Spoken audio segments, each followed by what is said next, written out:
Calm returns to Kazakhstan after days of violent protests. The president says the situation is stable thanks to Russian-led troops. What will Moscow gain from the intervention? And what happens now to the Kazakh people's calls for political change? This is Inside Story.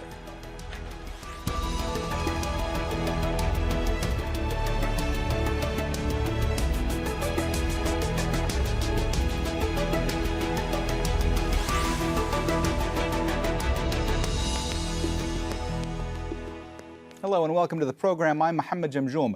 Kazakhstan cities appear to be calm for now after days of violent protests triggered by high fuel prices. The issue ignited people's long-standing grievances against inequality, corruption, and lack of democracy in the former Soviet state. The government called the protesters terrorists and asked a Russian-led military alliance to help stop the unrest. President Kassym-Jomart Tokayev thanked Russia's Vladimir Putin for sending 2,500 soldiers. The troops are from the Regional Collective Security Treaty Organization. The leaders also discussed holding a video conference with other members of the bloc. Tokayev has ordered Kazakh security forces to shoot without warning.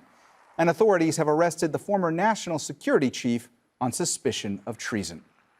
Al Jazeera's Robin Forestier-Walker is monitoring developments from Tbilisi in Georgia.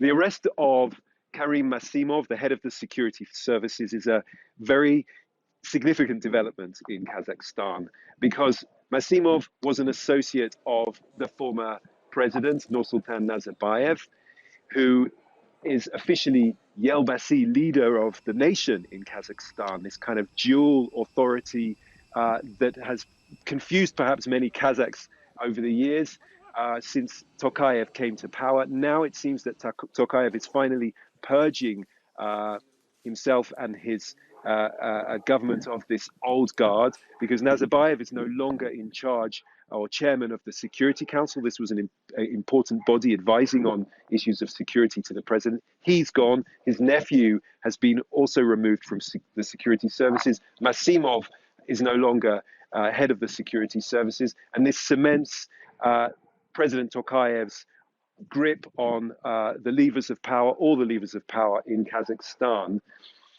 And he has now said that the situation has stabilized in the country. He has, of course, the support of Russia, now that the contingent of troops from the CSTO, 3,500 foreign troops, most of them Russian, are deploying to Kazakhstan to prop up his government and his administration. The question now for many Kazakhs will be, what role will they play? How long will they stay? And how much credibility does President Tokayev himself have to have called in this peacekeeping mission led by Russia? And they will be expecting him to accept that changes are needed in Kazakhstan. He has said he will address those needs. He will outline his plans for reforms on the 11th of January. This is Robin Forestier-Walker for Inside Story. The U.S. is allowing its non-essential consulate staff to leave the city of Almaty, where the biggest protests took place. Secretary of State Antony Blinken added to global calls for calm and questioned Kazakhstan's decision to ask for Russian military help. We are encouraging everyone to find a peaceful resolution and constructive resolution to the situation. When it comes to the CSTO, we have questions about the nature of the request, why it came about. We're seeking to learn more about it. It would seem to me that the Kazakh authorities and government certainly have the capacity to deal appropriately with protests, to do so in a way that respects the rights of protesters while maintaining law and order. So it's not clear why they feel the need for any outside assistance.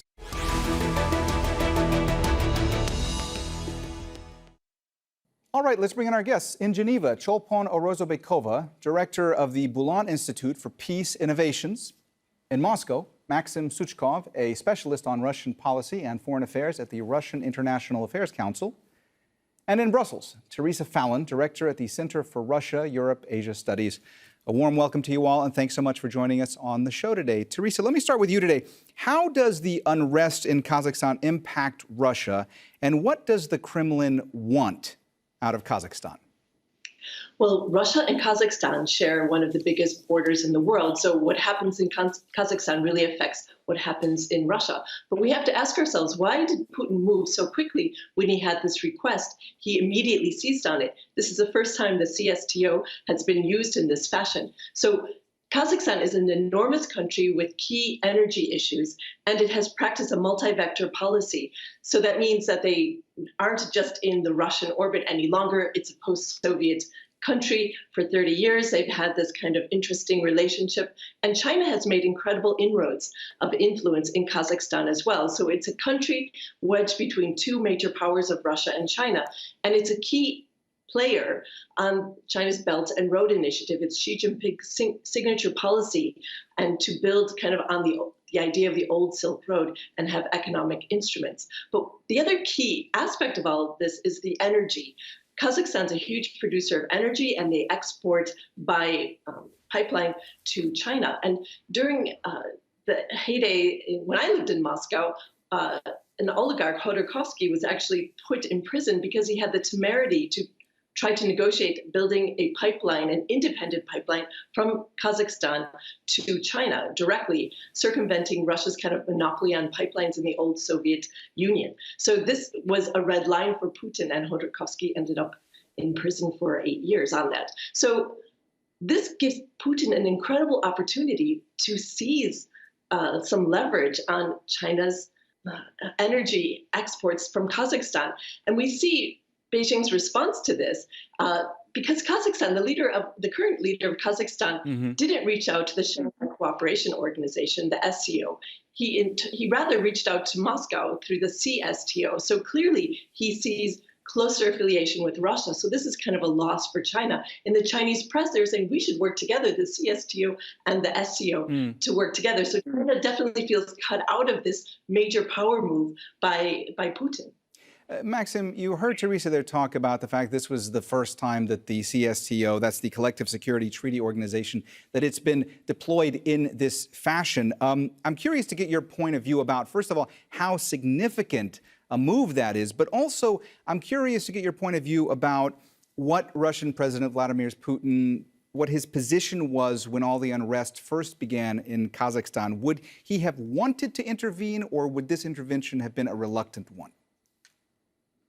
Well, I think what is different between policymakers and political analysts is that political analysts enjoy a more time and rather lax environment in which we can analyze events, while policymakers at this top level have to react quickly to the unraveling events. So I think what we've seen and happened in Kazakhstan over since the beginning of the year was an incredibly swift wave surge of protest activity that spanned most of the country, at least major cities in the country. And in some of the cities, it got really violent.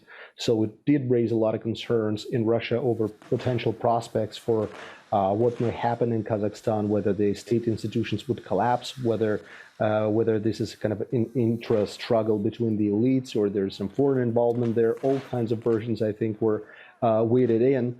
And when the request came from the president of Kazakhstan for the CSTO mandate to intervene on peacekeeping, that I think was interesting in itself, because the mandate that the CSTO invoked was exactly the peacekeeping force, even though it had other types of troops, including anti-terrorist activities. So on the one hand, you have the Kazakh leadership talking about foreign elements and calling the protesters as terrorists. On the other hand, you have CSTO invoking not the anti-terrorist mandate, but peacekeeping mandate, which is quite interesting in itself.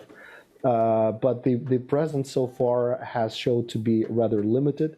I think Moscow is aware of all kinds of pitfalls and challenges that are on the way, meaning, that the CSTO may be seen and has already been seen in some factions, I bet, in Kazakhstan as a problem rather than a solution to the crisis.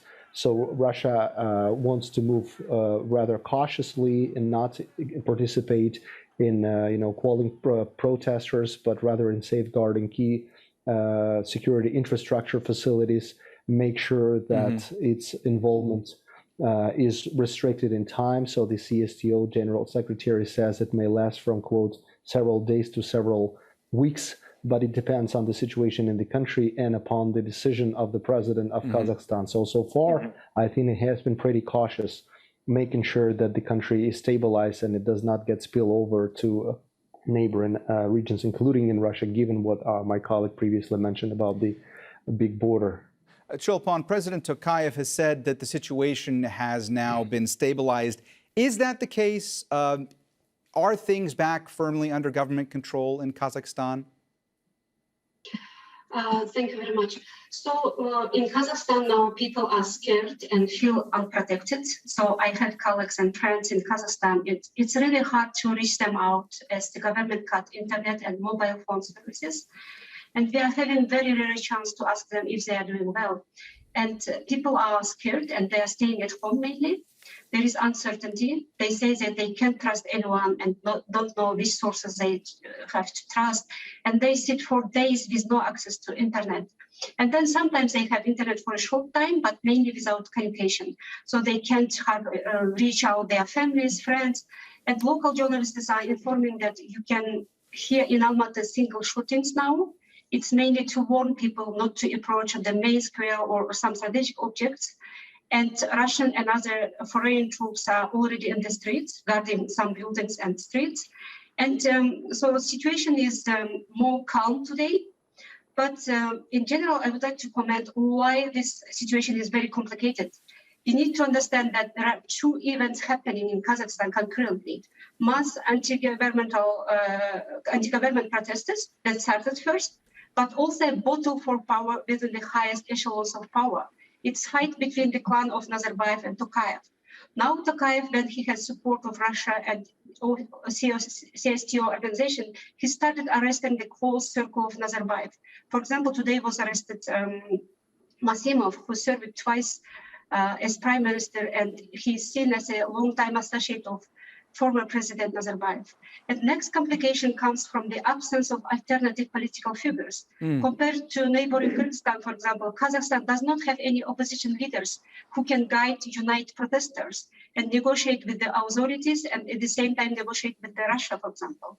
So this is the situation we have today. Teresa, let me ask you, could anybody have anticipated that all of this would have happened as quickly as it did in Kazakhstan, or was the region and the world taken completely by surprise?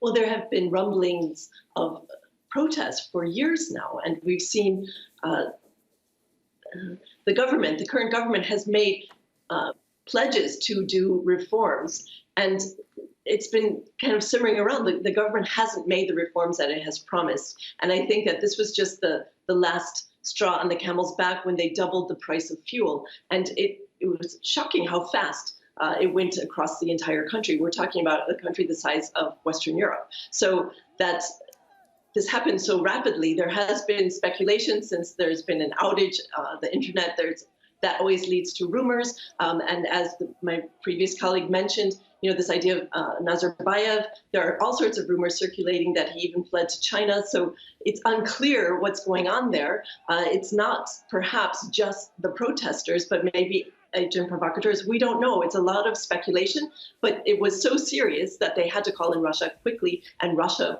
didn't dither. They immediately came in. And from footage I've seen, they've sent 75 planes, military planes in, carrying tanks and all sorts of serious defense equipment into the country. So I think that the stakes are very high, and because of this news blackout, we're not really clear of what's happening, but they've been key to try to show the world and possible investors and countries that have already invested in Kazakhstan that they've got a grip on things and that everything is calming down. So that's the key message that they need to get out.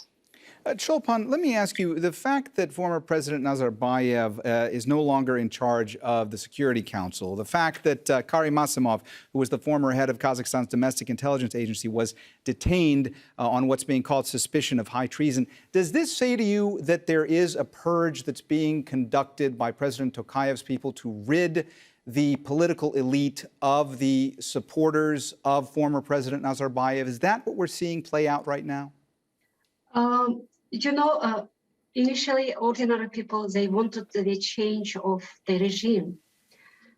the only one thing they wanted to reach. But of course, in the second part of the protesters, this kind of clash of clans emerged. But it's really difficult to say something at this moment, but it seems that there is going on battle between these two clans. Because as you know, Nazarbayev stepped down, but he was like guiding all policy making behind the scene. And maybe it's the chance for Tokayev to get rid of the Nazarbayev's clan. And this factor also very complicates the situation. And as you know, now people, public opinion, for example, was mainly against the militarization of this conflict. Initially, they wanted and continue seeking this change of the regime, that's all. And now people understood that the Kremlin and why this CSTO organization is there. So Russia wants to keep Tokayev in the power, and military intervention turned down people's aspirations for regime change. And people now are disappointed and scared. And many inside and outside of Kazakhstan see the placement of foreign troops in the country as sacrificing its sovereignty. And you know, what shocked me, and also many other people were surprised inside Kazakhstan also, how Tokayev's government turned out to be very weak. The government failed to negotiate with own people and take control of the situation. And now Tokayev has taken a very punitive approach, calling people bandits and terrorists. He declared that he ordered to kill without warning. Maxim, U.S. Secretary of State Antony Blinken warned Kazakhstan's government that once Russians are in your house, sometimes it's very difficult to get them to leave. From your perspective, are we going to see Russia continue its presence in Kazakhstan for the long term? Well, first of all, I think that the statement came from the U.S. State Secretary is kind of interesting because, you know, people in Syria, Iraq, and Afghanistan would perhaps have to say a lot about, you know, Americans staying for longer than they were supposed to. But the very perception, you know, apart from what Blinken had to say, the very perception, if we're talking about the people of Kazakhstan, I think of the Russian troop presence is based upon two major sources. One, the Soviet interventions in Hungary and Czechoslovakia back in the day.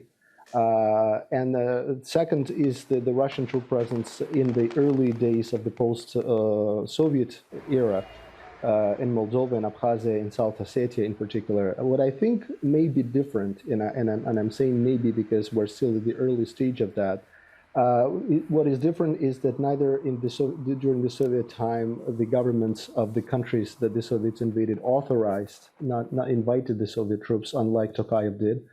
And in the 1990s, it was Russian-owned involvement. Here, even though everyone understands that CSTO was pretty much a euphemism for Russian military presence, we shouldn't entirely disregard it because there is a lot of political significance that it's a collective Eurasian effort to save one of the key members of the Eurasian Economic Union and of the Eurasian space. That is very important, that the mandate is A, collective, and B, has to be restricted in time. But obviously, I totally can understand from kind of the people's perspective why this may be a problem. And it's very important for the Russians as well to make sure that they're not perceived as an occupying force and are there for very concrete, very limited missions and to bring stability, and then, you know, leave it to the Kazakhs to decide about the democratization and other democratic processes in their country. Teresa, I just want to focus once more on something you brought up in your first answer, which is the importance regionally, politically, economically of Kazakhstan. And I want to talk a bit more about China and get your opinion on how concerned China must be right now, seeing what Russia is doing there, strengthening its hand in a country where China has also been vying for more influence. Exactly. This is a key. If we zoom out a bit and look at the bigger geopolitical picture, everyone's talking about an emerging bipolarity between the US and China. But Russia has shown that it can actually pull other countries, former Soviet states, back into its area of influence. And that is what's happened here.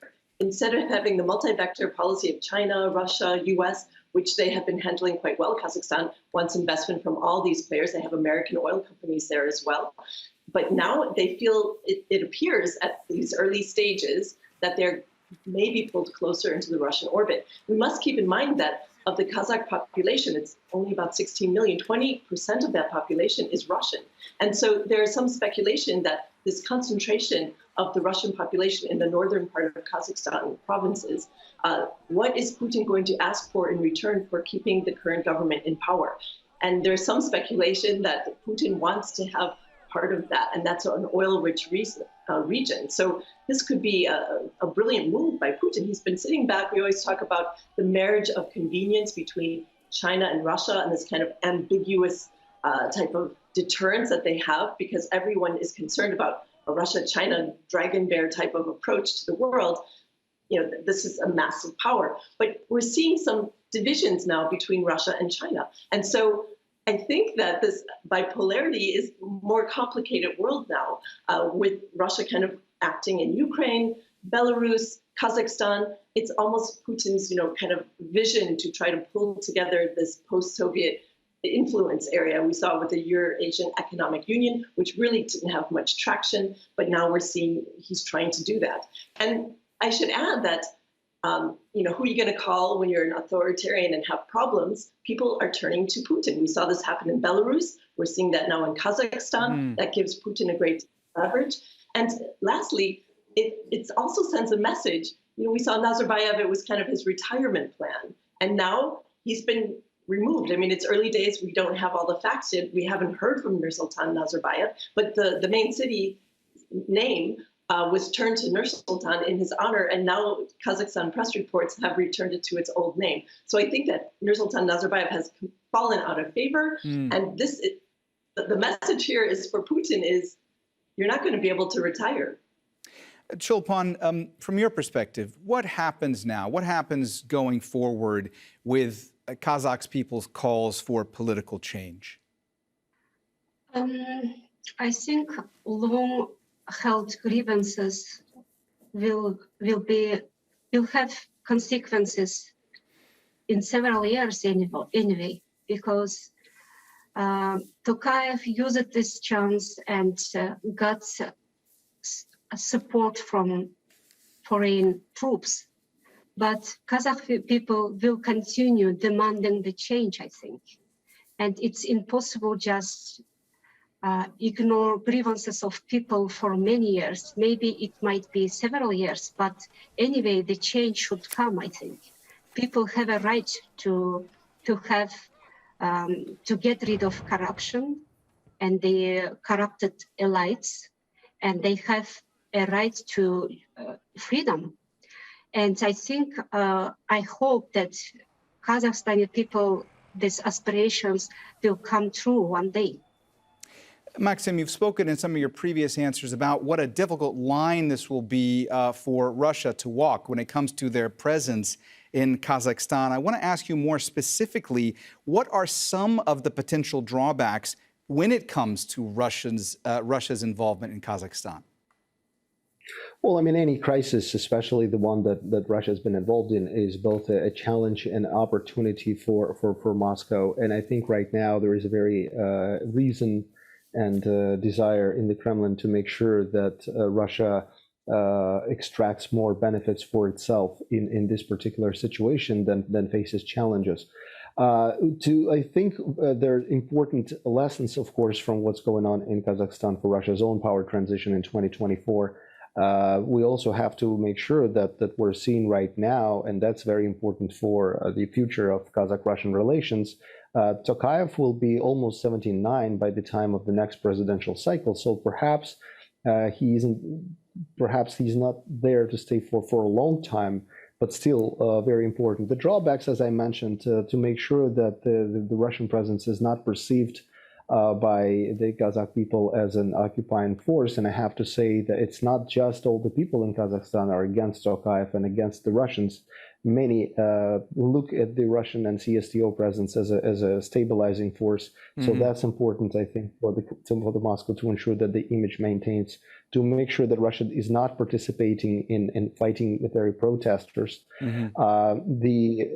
Making sure it's also kind of, I think, that this CSTO presence perhaps will have to be decided what comes next. But the Russian ethnic presence is very important. So I think we're in Moscow, that the ethnic Russians are not subjected or targeted to attacks by those who are displeased with CSTO presence, and associate the CSTO presence with the ethnic Russians. So a lot of things I think that are on the table for Moscow to look at. But so far, I think Putin has learned to move rather cautiously. We'll see what happens next. All right, well, we have run out of time, so we're going to have to leave our conversation there. Thanks so much to all of our guests, Cholpon Orozobekova, Maxim Suchkov, and Teresa Fallon. And thank you, too, for watching. You can see the program again anytime by visiting our website, aljazeera.com. And for further discussion, go to our Facebook page. That's facebook.com/AJ Inside Story. You can also join the conversation on Twitter. Our handle is @AJ Inside Story. From me, Mohammed Jamjoom, and the whole team here, bye for now.